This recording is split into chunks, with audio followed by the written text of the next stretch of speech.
Hey guys, welcome back to Biozone Gaming. Today we are going to be starting a new series called Top 5. And I thought, what better way to kick it off than Top 5 Zombie Maps. Now, this has been something that I've been thinking about for a while. And by a while, I mean it's taken me like 10 hours to decide which Top 5 would be in this video. Because Treyarch has made so many good maps. And that's what made this video so hard to make. It's probably been one of the hardest videos I've had to make ever, because has been the most time consuming.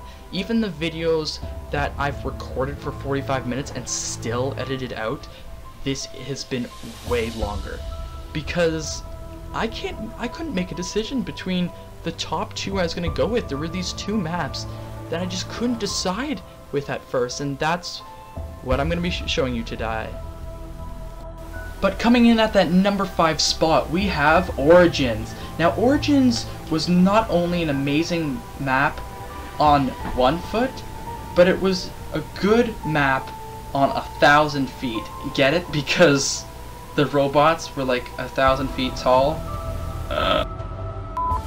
But this map was great for just a verticality that we had never seen before. It was so fun, and the Panzer Soldats added a level of difficulty to the map, especially when it had those narrow and tight corridors. Now, and these are just some of the things that make this map one of my favorites. Now, at that number 4 spot, we have Der Eisendrache. Now, a lot of you might be thinking, Evan, this is a new map. It has been out for like a couple months. I'm sure if you play it enough, you'll get tired of it. Well, actually, no. I've been playing this non-stop over and over and over again, and I haven't gotten tired of this map at all. Honestly, it has fallen into my top 5, and it is way better than a lot of the Zombies maps out there, in my opinion. It has the elemental bows, which is what made Origins amazing with the elemental staffs, even though the elemental staffs, in my opinion, at a certain level weren't even that powerful, and I found myself using these bows at like round 50 plus, and it just was easy to pack a punch, and that was one of the reasons why I liked it so much, because in a lot of the newer maps it's so hard to pack punch for some reason, and this map managed to make it easier. Der Wunderfizz came back, and just a whole bunch of fun features came to it, along with all the funny characters, and that's what made this leap at the number 4 spot. And on top of that, I'm just a sucker for medieval castles. I'm a sucker for medieval castles. That's where we're going in Der Eisendrache. And a map that has stole the number 3 spot, as well as stolen most of our hearts, is Kenoter Toten. Now, this was one of my favorite maps when I was little. Ever since I picked up Black Ops 1 off the shelf and popped it in to that sweet, succulent white Wii, I had such a fun time with this map. It was just a whole new experience for me, and I had never played zombies up until this point, and it had a certain Zinicacla, or whatever the French say about it, that makes it just so good. Not only was it almost one of the circle maps, it was almost in a perfect circle, which made it ideal for training, but the perks were easy to get to. Pack-a-Punch was easy to get to, had an amazing Easter egg song, and it was just so fun. And this was one of the first maps that I played, so I picked up the ray gun for the first time, thinking, well, what the hell is this? After I had seen the Hellhounds, which were just scary as hell at the time. But then I got my hands on the Thunder Gun, and oh my god, I fell in love with that weapon right then and there, and it has remained my favorite weapon of all time till this day, and it will always stay there. And those are just some of the things that made this map so awesomely amazing to play. Oh shit, now we're on to the troublemakers. The ones that took me 2 hours to decide between what map was better. And I mean 2 hours to decide between 2 maps. 2 maps. Really, 2 maps. It was ridiculous how long this one map took me to decide that it was going to be in first place. But before we get to that, you have to hear the number 2 spot. And coming in at that number 2 spot was Ascension. Now, this map was my favorite, and I thought would always be my favorite. It was everything that Kino was, and more. It was just so much better. The Easter eggs for the first time, hearing Gurch like that was just really weird.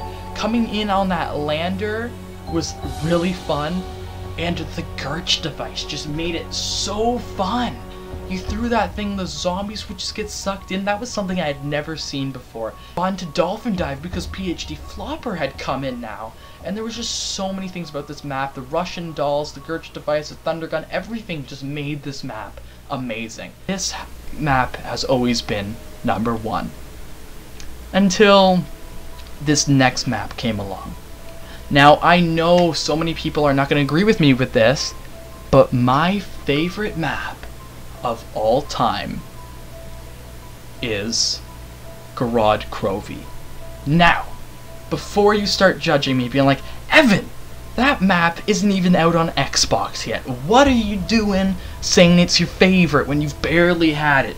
Well, Mr. and Mrs., I'm telling you that from the second I picked up my controller to play this map, I fell in love with it right away.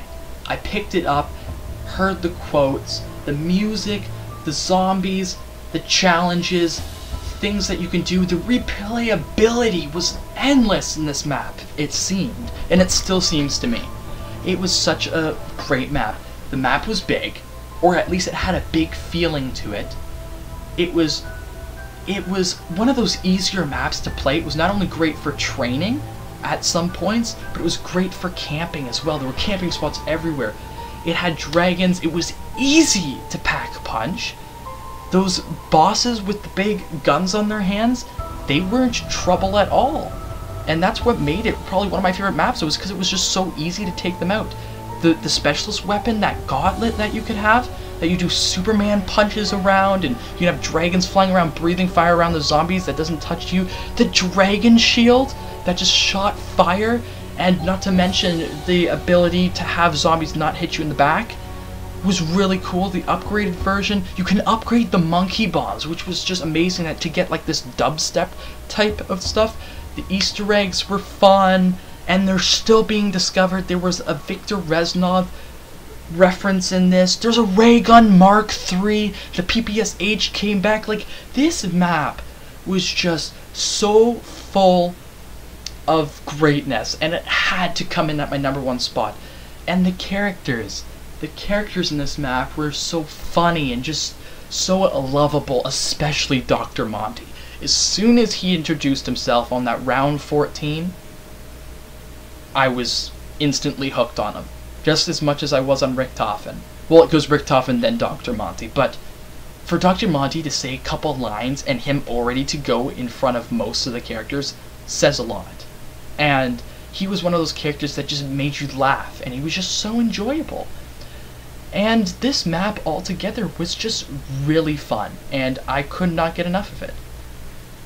But thanks for tuning in to my top 5. I hope you enjoyed. If you didn't, you know what to do. But if you liked it, leave a like. And if you haven't subscribed yet, please subscribe, because I could always use the extra subscribers.